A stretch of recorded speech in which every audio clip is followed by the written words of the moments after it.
ऐ मोमिनो तव्हां ते हिकिड़ो बि छोरो कोन्हे, लखे करोड़े छोरा। वन तउद्दू नेमतुल्लाह ला तुसूहा, गणींदो त गणे कोन सघंदो, लिखंदो त भले समुंड जो पाणी बस करे विझो, ज़मीन खे कागज़, वणनि खे कलम, तव्हां कातब थी लिखंदो, ज़मीन जेॾो पन्नो भरिजी वेंदो, बस ख़त्म थी वेंदी, कलम टुटी वेंदा, हवा जूं हयातियूं खुटी वेंदियूं, मुंहिंजा ऐसा तव्हां लिखी कोन सघंदो। मुंहिंजा दी दोस्तो बुज़ुर्गो, हाणे एॾा थोरा वरी मथां आर्डर व अम्मा बिनिअमति रब्बिक फहदिस, मुंहिंजो हर एहसान ॻायो, मुंहिंजे हर एहसान जो हक़ अदा कयो। हाणे साईं ॿुधायो हुजनि के 15 त माण्हू कोशिशि करे सुभान अल्लाह सभी अया ला रब्बिकुम कहिड़ा कहिड़ा थोरा बेटा ऐसा फरमाईंदो आहे त थोरनि मथे थोरा, मूं ते मारू हरनि जा, थर में वारी थोरी,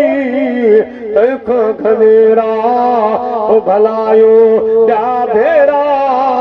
घणे घणी दस केतिरा ओ तन मारुल जामिया उमर हर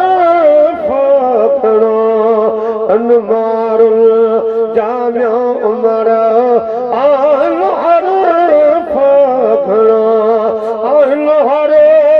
फकड़ो, सही कहिड़ा करियो, तन मारुल जामिया उमर हर फकड़ो, जे ही आया जे ते ही तब अबन जी आया, ओ कान सड़े सागिन रे केड़े तरो हो पाया, सर ते मिले लतीफ जे, सर ते मिले सैयद जे, हाय हाय हथ रावणो मोतन मारुल जामिया उमर हर फकड़ो।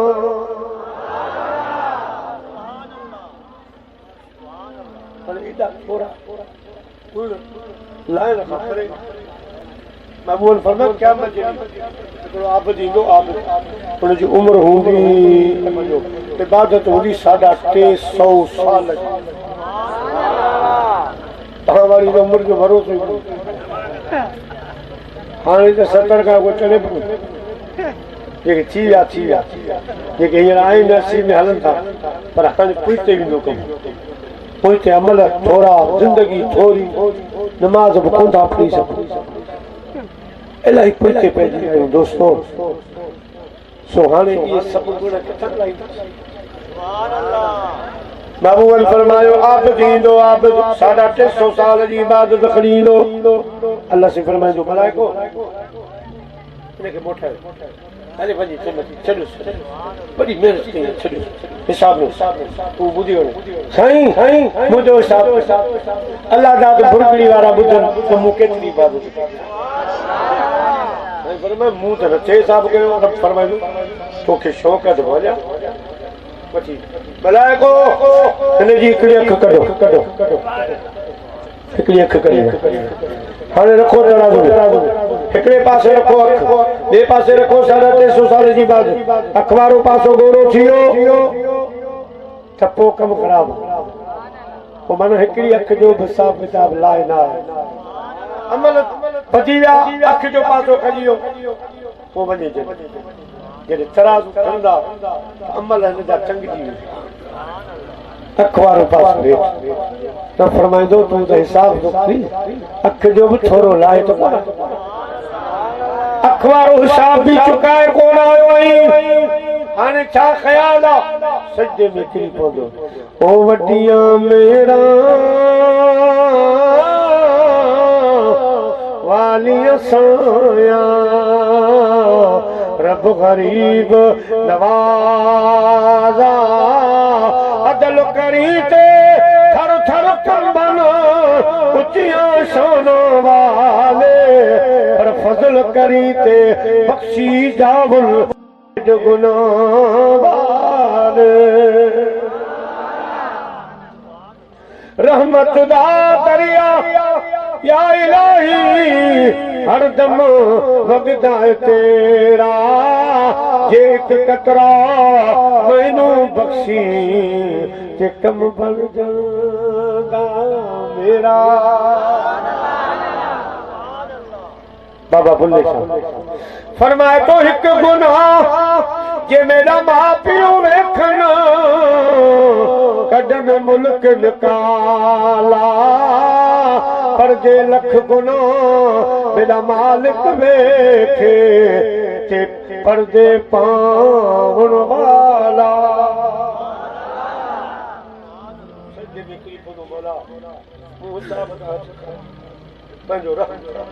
पंहिंजो फज़ल हाणे 350 साल वारी बात अख जो बदिलो न लाथो पोइ पाण वारी ॻाल्हि किथे रही पाण वारी ॻाल्हि किथे रही। हाणे रब आसानी कई अल्लाह से फरमायो मुंहिंजा महबूब पंहिंजी उम्मत खे ॿुधा थोरा समा लाइ कोन लाइ सघंदा न ॻाए सघंदा पोइ हाणे जे चवनि था त सभु थोरा लहनि त हिकिड़ो कमु कहिड़ो मूं थोरो कयो आहे हिननि ते अवां उहा नेमत आयो जंहिंजे सदके हिननि ते थोरा थिया जंहिंजे सदके हिननि जे मथां गुण मूं कया मुंहिंजा महबूब हिननि खे चओ तुंहिंजा मीलाद कनि तुंहिंजे ज़िक्र जूं महफ़िलूं कनि तुंहिंजो ई शुक्रियो अदा कनि ख़ुशी मल्हाइनि हार सींगार कनि तुंहिंजो मीलाद मल्हाइनि तुंहिंजो ज़िक्र ॿुधाइनि उन्हनि जो इंतज़ाम कनि लंगर नियाज़ विराइनि सत मुंहिंजा सभई थोरा लही विया।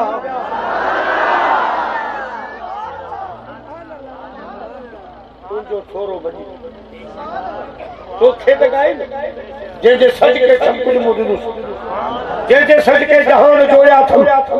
जोड़े जोड़ जहान जी अदा जॾहिं जोड़ी आई खावंद ख़ास ख़ल्क़े मुहम्मद मुकाई कलमो तह करीम ते चिटो चायाई अन मौला कवं तमगोगी या ताई पल की दिनाई भई सराओ सैयद खे मुंहिंजा महबूब तुंहिंजो मीलाद कर तुंहिंजो ज़िक्र कर